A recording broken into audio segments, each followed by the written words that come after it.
Hello and welcome back to No BS. Today we return to talking about the United States presidential election, which is currently in campaign mode across the country. That's right. President Donald J. Trump is coming for re-election, and also he's being challenged by Democratic candidate and former Vice President Joe Biden. Joe Biden has had some interesting ways to campaign this year. Specifically, he's decided to not hold rallies and take questions from reporters.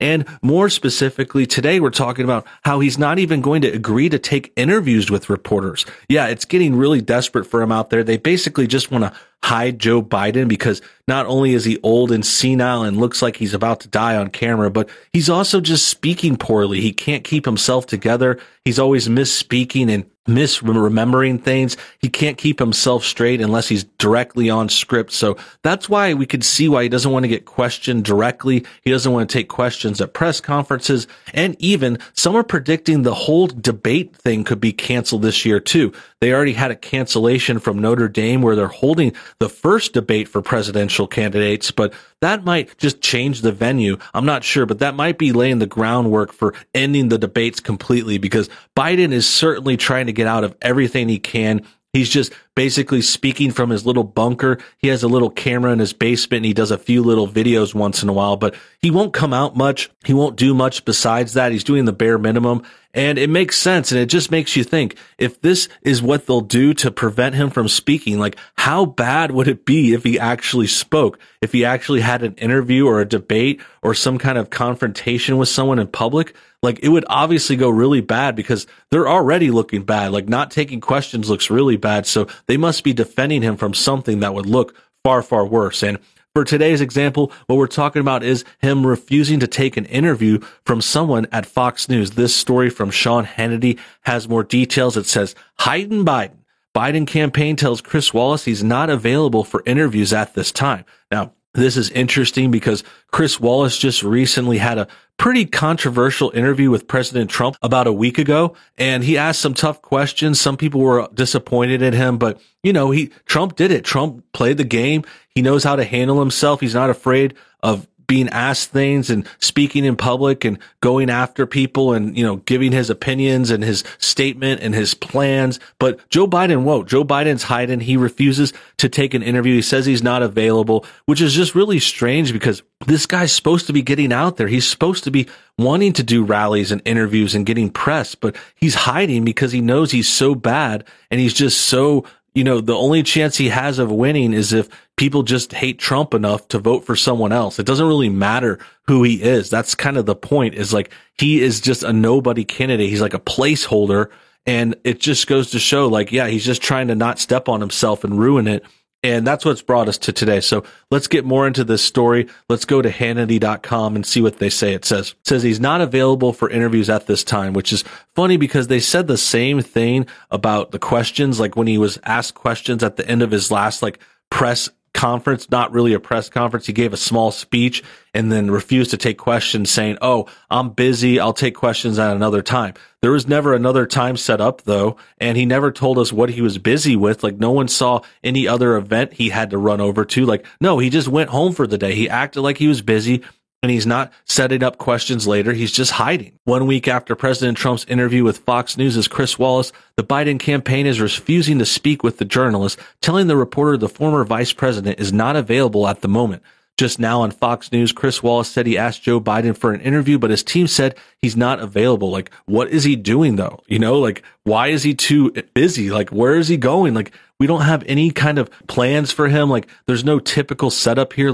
Typically these candidates and the president and other politicians, they'll have a public schedule. They'll have a schedule that the reporters and his assistants and, whoever the public can see what he's doing each day. They'll list it out on a calendar. You'll see each time period marked off, and even personal time, or he'll say he has a day off here or there. But Biden has nothing like that. He's just hiding. He's just being very cryptic and strange and, just very much he's scared to talk to people. President Trump was the big winner in the interview with Chris Wallace. He proved he could take the heat sitting outside for tough questions with Wallace. let's see Biden get interviewed for an hour, even in air conditioning. It would be embarrassing. Yeah, that's another good point. I mean, he was outside. He was getting hardballed by Chris Wallace. Chris Wallace is a Fox News reporter, but we've talked about how Fox has not been as conservative as they used to be. They're kind of going down the never Trump route a little bit, like old school neoconservative rhino route. There's a few good people on that show, certainly.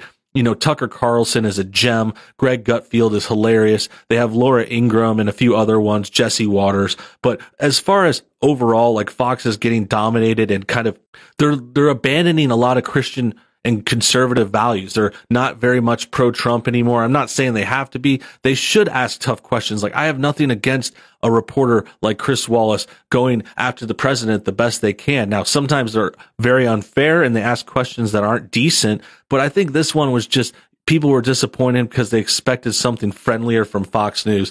But again, I don't necessarily agree with that. I don't think these industries and these reporters and these channels should be as biased as they are right now, but that's the world we're dealing with. So next, the Washington Examiner says Joe Biden will need to be more exposed. Chris Wallace says it's time for Biden to take questions just as tough as the ones I asked this president. So he's trying to be fair. He's trying to go after both sides, you know, like give him credit. He's going to ask Joe Biden stuff too. I'm sure he'll be hard on him as well. He thinks he's doing proper reporting. Disagree with him if you will, but yeah, Biden is just refusing to play. Like, he's just like bowing out before he even had a chance to go after.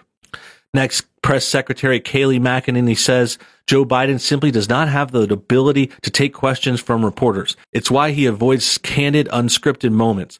President real Donald Trump in 1 week has done a press briefing, answered an hour's worth of questions from Chris Wallace, and gaggled. So there's a lot of transparency on the Trump side. And obviously, if this was happening the other way around, like if Trump was hiding in a basement or not taking interviews or press conferences, obviously they would go after him for it. They would say the same things or worse, like what we're talking about now.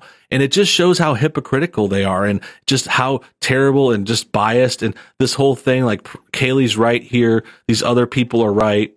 And yeah, it just goes to show that Biden is not a serious candidate. Like, I still give him credit. Like, there's a chance that the Democrats can win. Like, there's a chance anyone can win in a situation like this. But really, we're dealing with like a placeholder candidate who's already admitted, like, he doesn't think he's going to make it to a second term. He said, if he's going to make it to a second term. So he might not even make it through his first term. I mean, the guy's going to be 78 by the time the election happens. That means he'll be 82 by the time his first term ends. And he's already not looking good. I mean, he's not like a good, healthy, viral, good looking older guy. Like, Trump is close to that age, but he looks like he's like 60. He looks like he's in his 50s. He's got a lot of energy. He could still quick wit people and answer a lot of questions and do his job. Biden just can't, though. Biden is the goofball. He's, you know, wearing the mask here, trying to virtue signal, trying to act like he knows what he's talking about. But really, he's just got handlers and a team giving him lines. People are running his Twitter for him. It's just a big, big farce. And it just goes to show that Biden is not to be trusted. Anyone voting for him is definitely going to have a really, really bad time in the future. I think it could end our country. This next story is about that press conference. It says rapid results testing contact tracing, widely available personnel. So it says former VP Joe Biden continued his gaffe-filled campaign at a speaking event in Pennsylvania Wednesday, bizarrely stating the country needs contract tracing capacity, widely available personnel. Here comes the rapid results testing contact tracing capacity, widely available personnel, protective equipment, said Biden. So he's just like, he must have seen a typo in the teleprompter. That's what Benny says here. Let's go ahead and check out the video for itself, because I'm sure I'm not saying it as dumb as he is. When it comes to rapid results testing, contact tracing capacity, widely available personnel, protective equipment for them. So yeah, this guy, this is his last event, and he is just already fallen apart. He is not the strong candidate we need. He's just a virtue signaling beta. Really feel bad for the guy in some ways. Like, he is on his way out. Like, he needs a family member or a close relative or ally to just take him out of this. Like, I'm not saying he needs to go and quit, but I mean, dude, he should be retired. He should be reading books and going to his retirement home or something. Like, them putting them out there like this just goes to show how desperate the Democrats are this year. Like, they are really, really struggling. They do not have a good look. They do not have, proper candidates. They didn't have a good choice. So they went with this. This is, to me, like very similar to like 2012, whenever Obama had his reelection and he went up against Romney. Like, Romney was like a nobody candidate to me. Like, Romney was just totally boring and, just the wrong guy. He was, he had this Mormon thing and he had this weird look in his family. Like, he was just not going to make it. And that's what I think about with Biden. I wouldn't put it past him. Like, I also feel like the Democrats are going to try to cheat this one. Not saying that because, we're not going to accept the election results. That's what they say about Trump now. And they said the same thing about him in 2016, which is very ironic because who are the ones that haven't accepted the results since 2016? The Democrats have been trying to reverse the last election for 4 years. They went for this collusion narrative. They went with this investigation. They tried to impeach Trump. Like, they were the ones that couldn't accept the results. And now they want to project and say, we're not going to accept the results. Like, that's ridiculous.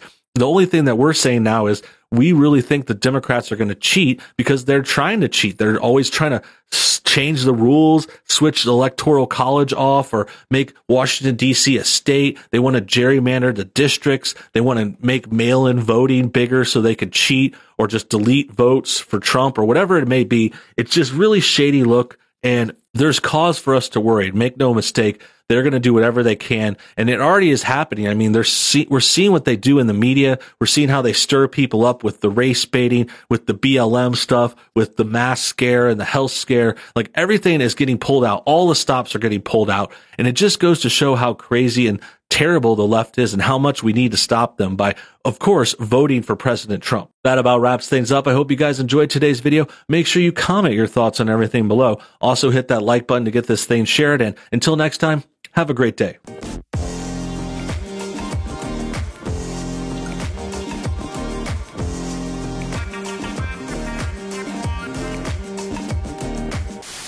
Hey guys, I just want to take a quick moment to tell you about our new second channel. I've recently updated and revamped the second channel, now called No BS News. There I'm posting extra videos that I can't fit on this channel. I'm also doing some live streams, I'm playing video games, and doing lots of other cool, fun stuff for you guys. I want to give you guys more content on a separate channel, so you can go and subscribe there, hit that bell for notifications. I'm going to put a link below to No BS News, or just search No BS News on YouTube. It's our second channel. It's a lot of fun, and I think you guys are really going to enjoy it. Thanks for your time. Have a great day. We'll see you on the next video.